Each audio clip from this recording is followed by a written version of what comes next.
Mes chers nouveaux abonnés, mes chers abonnés, mesdames, messieurs, peuple congolais, chers membres de la diaspora, individuellement et collectivement, du nord au sud, de l'est à l'ouest et au centre, tant au niveau citoyen qu'intellectuel, politique, militaire, religieux et ou spirituel, je vous informe qu'être citoyen, c'est d'avoir à l'esprit les trois vertus de citoyen et ou de peuple libre, dont la désobéissance pour arracher votre liberté de citoyen et ou de peuple, la résistance pour défendre la dignité de citoyen et ou de peuple, et la révolte pour exprimer votre pouvoir de citoyen et de peuple libre. Et deuxièmement, être citoyen, c'est d'agir en permanence. Et pourquoi? Parce qu'aucune cause n'est perdue d'avance. Et surtout lorsqu'elle est digne, juste, noble et d'intérêt général. Par conséquent, seule la lutte libère. Parce que sans lutte, il n'y a pas de liberté ni de la dignité rendue à l'individu et encore moins à un peuple. La liberté et la dignité font partie des droits de l'humain, de l'humanité. Lorsque vous êtes privé de liberté et de dignité, vous êtes traité soit de prisonniers ou soit des sujets indigènes et esclaves d'un régime politique ou d'une organisation, etc., etc. Et être citoyen, enfin, c'est être informé. Et pourquoi? Parce que l'ignorance est la pire des souffrances. Le savoir et la connaissance vous libèrent.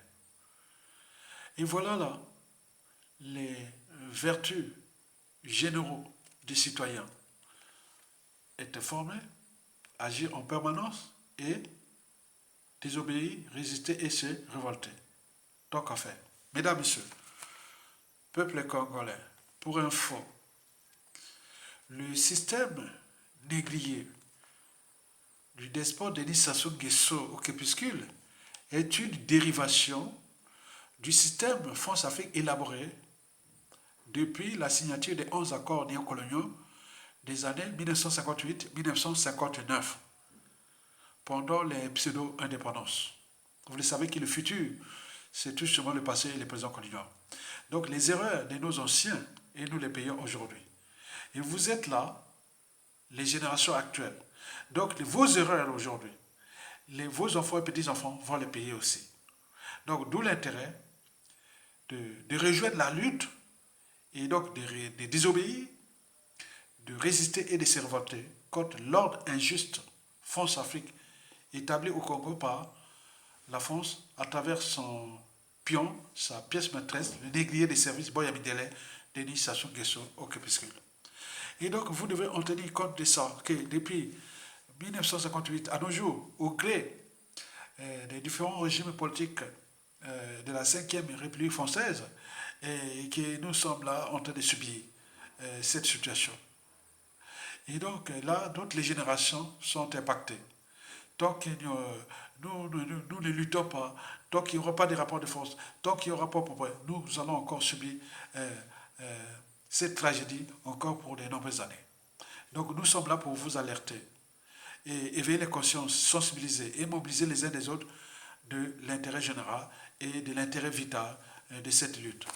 Mais aujourd'hui, je vais vous expliquer un peu les fondements de, ou le fond du système France-Afrique de Denis Sassou Nguesso. Et c'est pour cela que je vous invite, vous, à rester attentif tout en likant, en partageant, en suivant ça. C'est l'intérêt général, c'est pour vous.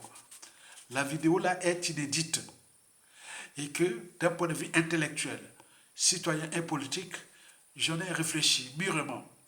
Et donc il y a des mots, il y a des choses que je vais être un peu prudent parce que voilà, on n'est pas avec le système de cœur, non. Ce sont des gens qui sont là pour porter la mort, porter point.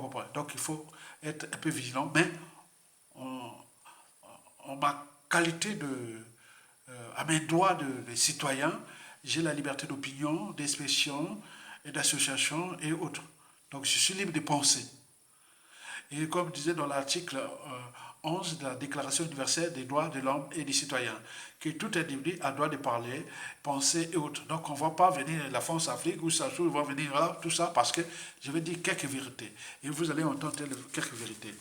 En réalité, le système Sassou Nguesso aujourd'hui, à l'échelle de notre pays, est comme un cercle.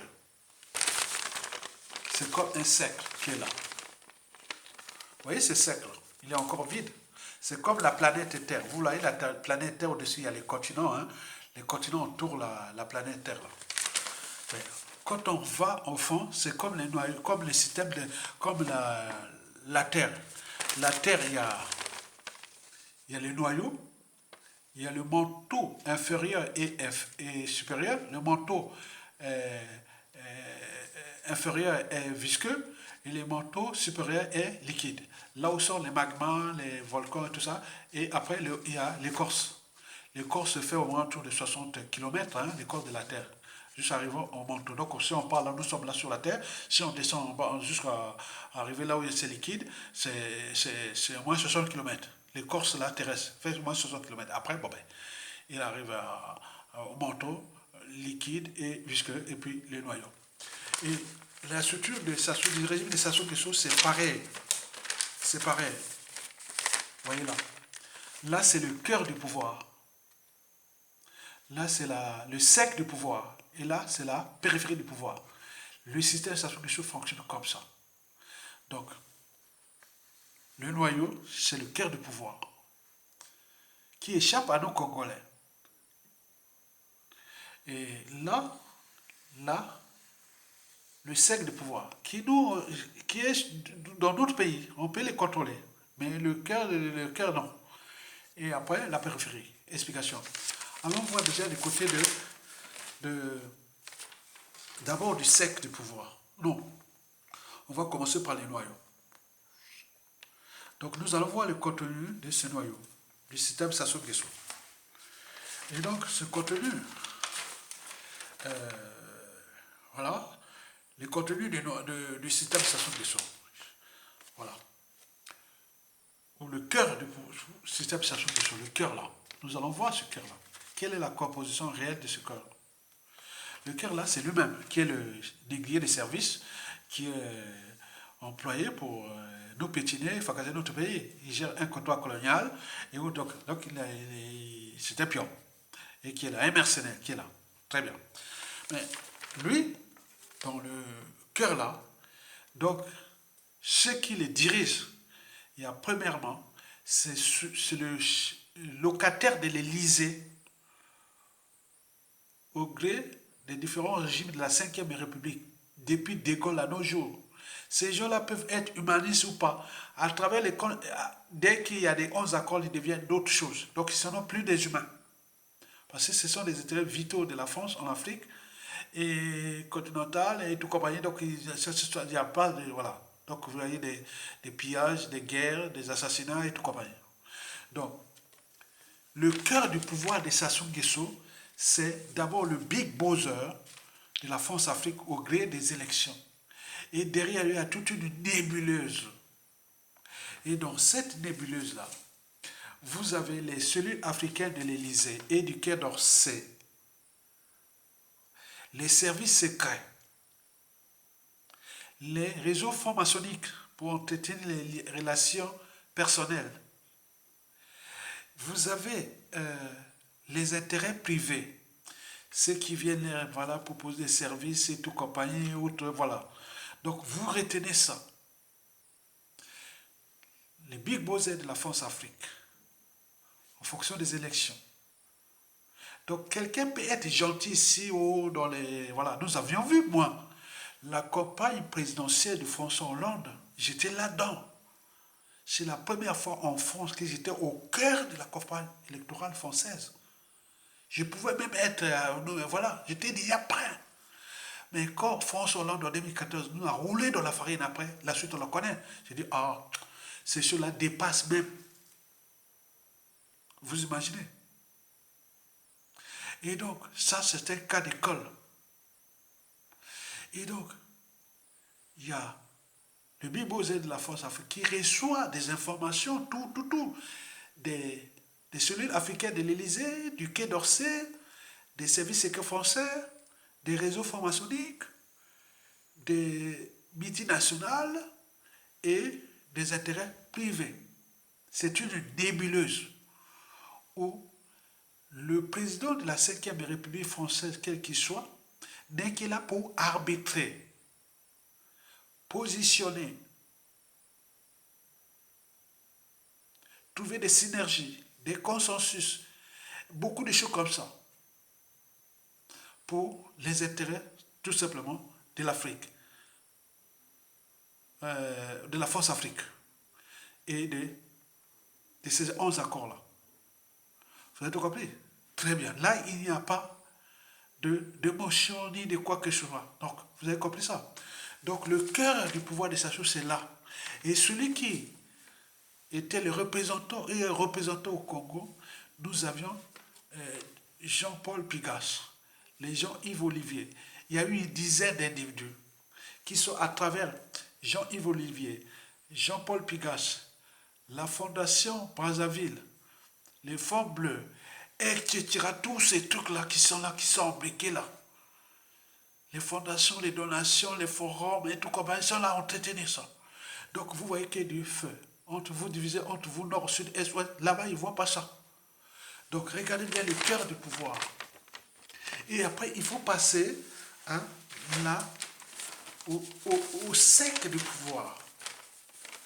Donc le sec du pouvoir. On est parti du cœur du pouvoir, qui est extérieur. Sassou n'est qu'un pion qui est. Donc eux, quand ils parlent à Sassou, ils tremblent parce qu'il y a des chantages, il y a des menaces, il y a des en gré ou en fonction des rapports de force que nous exerçons, nous, pour Congolais, contre le système et au regard du contexte France-Afrique à l'échelle continentale et planétaire. Et donc, beaucoup de choses comme ça. Donc, entre eux, il y a des pressions, il y a des chantages, il y a des Au moment qu'on dit, bon, ben, tu peux encore rester tranquille, hein, continuer à modifier ta constitution, continuer à organiser les tricheries électorales, pour l'instant, rouler jeunesse, et voilà. Donc, donc, ils ont des indicateurs, ils ont des éléments et autres. Et dès qu'ils ne sont pas menacés, ils ne sortent pas. Ils vont continuer, ils continuent. Et après arrive le sec du pouvoir. Le sec du pouvoir, c'est là où se trouve le clan et les différentes écuries du clan. Et les dignitaires. C'est là où c'est ça. Le clan et les différentes écuries du clan. Et les dignitaires qui sont du nord au sud et de l'est. Donc eux, ils sont là. Ils gravitent là. C'est eux qui gravitent là. Le gouvernement, les députés, les sénateurs, ceux qui s'occupent de grandes administrations, institutions, tous, bref, l'État, ils contrôlent tout. Donc c'est eux qui contrôlent là. Donc ils reçoivent des ordres qui viennent du système. Et qui est là, ça qui est le représentant. Et donc entre eux, ils sont en train de voir. Donc il y a des influents, des personnalités influentes dans le cercle du pouvoir. Et donc ils gèrent ça comme ça. Entre eux. Ils s'envoient les boules pillantes voilà, donc il y a des assassinats, des déclassements, tout ça, mais la structure est encore là, on est dans la NAS. Donc ils sont là. Et donc il faut comprendre ça. Donc là, dans le cercle du pouvoir, vous avez les écuries, les clans, voilà, des gens très influents. Par exemple, on prend tout ce qui touche des armées, la police, les grandes entreprises du pays. Bon, s'il y en a encore, bon, Total, Total Congo, exploitation bon, bref, des marchés du Congo, c'est eux qui contrôlent là, sous ces gens du cercle de pouvoir. Et au-dessus, vous avez ce qu'on appelle la périphérie du pouvoir. C'est là où se trouvent les courtisans, les valets locaux étrangers, les barbouzes, les gens qui viennent là, parce que rentrer dans le système, c'est très très difficile. Mais sortir, c'est facile. Si tu as trahi, donc ils ont des droits de réserve, ils ont des pactes, ils ont des contrats et tout ça. Donc pour sortir, c'est très facile. Mais pour rentrer, c'est difficile. Donc vous voyez comment c'est un système, hein, il y a entrée, sortant. Donc là, le cœur du système, du pouvoir, le cercle du pouvoir et la périphérie. Le cœur du pouvoir, c'est la France-Afrique et il a son pion qui lui parle directement. Il y a les services secrets, les cellules africaines de l'Élysée et du Quai d'Orsay, les réseaux francs-maçonniques, les intérêts privés, les gens très influents de la, hein, voilà, à travers les fondations Brazzaville, et Fonds Bleu, et plein de trucs qui sont là. Hein, ils sont vraiment très bien organisés. Hein. Et oui, voilà, nous voyons que le feu. Et ils nous donnent des titres, des fonctions, même des décorations et autres pour vous. Voilà, voilà. Donc vous voyez ça. Après, le cercle du pouvoir. Donc là, c'est le pouvoir et là, c'est être au pouvoir. Ça, c'est le pouvoir. Ça, c'est être au pouvoir ou dans le pouvoir. Et après là, pas grand-chose. La périphérie, les courtisans et autres. Mais qui sont là. Et donc, quand vous voyez ça, vous voyez que pour désinguer le système Sassou Nguesso, donc, c'est soit le peuple, dès que le peuple prend la rue, ça bouleverse tout ça. Il n'y a que ça. Pour l'instant, la solution, c'est que ça. Si on ne prend pas la rue pour désinguer ça, parce que quand la rue va être la rue, et donc, il y a ceux du système qui vont rejoindre le peuple parce qu'ils ont trop d'intérêt, trop d'enjeux, trop de talent, ils peuvent rejoindre le peuple. Il y a ceux qui vont fuir, il y a ceux qui vont résister. Et ceux qui vont résister, c'est ceux qui, s'ils gagnent, et voilà. Et s'ils perdent, et c'est eux qui vont perdre gros. Donc c'est une guerre qui est là. Et ça, il n'y a pas de nord, sud, est, ouest. Le Congo est une colonie, un comptoir colonial, France-Afrique. Quand on gère ça, voilà. Et donc vous comprenez comment fonctionne le système. Donc c'est ce cercle-là, le cœur du pouvoir, qui reçoit des ordres. Sassou Nguesso reçoit des ordres de la France-Afrique, que je vous ai dit, les différentes France-Afrique. Et à l'intérieur du cercle-là, donc ça passe les dignitaires, les clans et tout compagnie. Donc ils ont créé les liens entre eux pour gérer, voilà, pour les problèmes de conflits d'intérêts, de passe-droit, des vies dorées, des retraites dorées, des tours, hein, donc voilà. Et nous voyons qu'il y a du feu. On nous divise. Après, ceux qui sont là gravitent, les barbouzes, les, les, les, les valets locaux et tout ça, et tous ceux qui viennent flatter le régime, les courtisans et autres. Donc vous voyez tout ça, c'est nébuleuse. Donc nous avions que la rue. Étant donné que la paix envers Sassou Nguesso est imaginaire, parce qu'il y a eu des dérèglements politiques et militaires dans le nord et dans la Kivette. Et donc s'il y a les gens dans la rue, au niveau policier, au niveau militaire, je pense que beaucoup de militaires où se concentrent les forces dans le nord et dans la Kivette, ils ne vont pas. Ah non, capable. Donc nous avions cette perspective-là. À défaut, un coup d'État militaire salutaire. Donc dans le système-là, il y a ceux qui comprennent le système-là, qui sont là. Donc il sait que le système prend de l'eau. Et donc à toute espèce peut se désigner. Mais là, il y a deux risques. Le risque que ce soit la France-Afrique qui organise comme on a eu au Tchad ou au Gabon. Et le deuxième risque, nous prenons un gars qui vient, voilà, qui monte ce muscle, il va faire autre chose, n'importe quoi, et on ne sait jamais. Et on peut avoir un troisième risque, c'est-à-dire, bon, arriver au chaos et tout ce qui va arriver comme en 1997 dans nos jours. Donc l'enjeu d'avoir des patriotes au sein du système, au regard du contexte, de la situation et des enjeux, et de la convergence des luttes du nord au sud, de l'est à l'ouest, au niveau civil et militaire, c'est la solution. C'est-à-dire les Congolais dans la rue, avec les militaires, les policiers qui protègent les Congolais dans la rue pour occuper les instances du pouvoir à Brazzaville, et ils tombent, et ce sont les militaires, les policiers, tout ce monde-là qui vont occuper les postes stratégiques pour défendre le peuple, la nation, pour une transition civile et militaire plus ou moins longue. Et c'est ça que nous pensons et que nous devons aller là. Donc ne voyez pas des bulles pliantes entre vous pour les nord, le sud, les divisions, ça ne veut rien dire, ça ne veut plus rien dire. Donc nous c'est ça, le système est là. Donc nous sommes enfermés là dans le système là. Donc le désingué c'est que c'est la rue, avec l'accord des militaires, policiers et tout le monde qui aime ce pays. À défaut, ce sont les militaires eux-mêmes disent, moi, quand même, on a détruit un peuple et nous sommes là, les militaires, tout le monde entier regarde, est-ce que le Congo a des armées, est-ce qu'il y a des hommes de conviction dans ce pays? C'est vous qui allez, bon, voilà, vous comprenez comment des organisations sont. Le peuple est déjà prêt. Et donc voilà les enjeux. Vous avez compris? Très bien. Mesdames, messieurs, peuple congolais. Donc vous devez liker et partager et surtout soutenir la résistance. Parce qu'on fait ce devoir de citoyens pour vous. Ne soyez pas des opportunistes qui, à tout instant, ça sous-tombe. Et les gens vont venir comme m'a signalé un cas qui s'est passé quelque part dans un pays, les gens appelaient la lutte, soutenaient la lutte. Au moment qu'un régime est tombé et qu'ils voyaient que l'homme là est très important, tout le monde est venu cotiser contre les liens en bas là. Non, non, non, non. Moi, je suis avec les gens qui avancent, on doit s'asseoir. Oui, je n'ai plus besoin de demander les soutiens pour la résistance. Non. Parce que je sais qu'il y aura beaucoup d'opportunistes qui viendront. Non. Je veux des hommes de conviction, des femmes libres et des hommes libres qui peuvent mettre 2, 3 euros pour la lutte. C'est ça l'intérêt général. Et parce que je n'attends pas que la mort m'apporte un talent, parce que l'aide est, les non-aides n'aiment pas. Il ne suffit pas d'avoir des bagages, quels qu'ils soient, mais il faut savoir où les déposer. Et l'essence de la citoyenneté, de la solidarité et de la lutte. Parce qu'on donne ces informations-là pour l'intérêt général. Parce que je suis congolais, je suis un pouvoir, j'ai du pouvoir, j'aurai du pouvoir. Parce que le processus engagé, ça soit au Kweya. Donc soutenez la résistance de Kolonga. Bon vous au peuple congolais. On vous suit. À bientôt.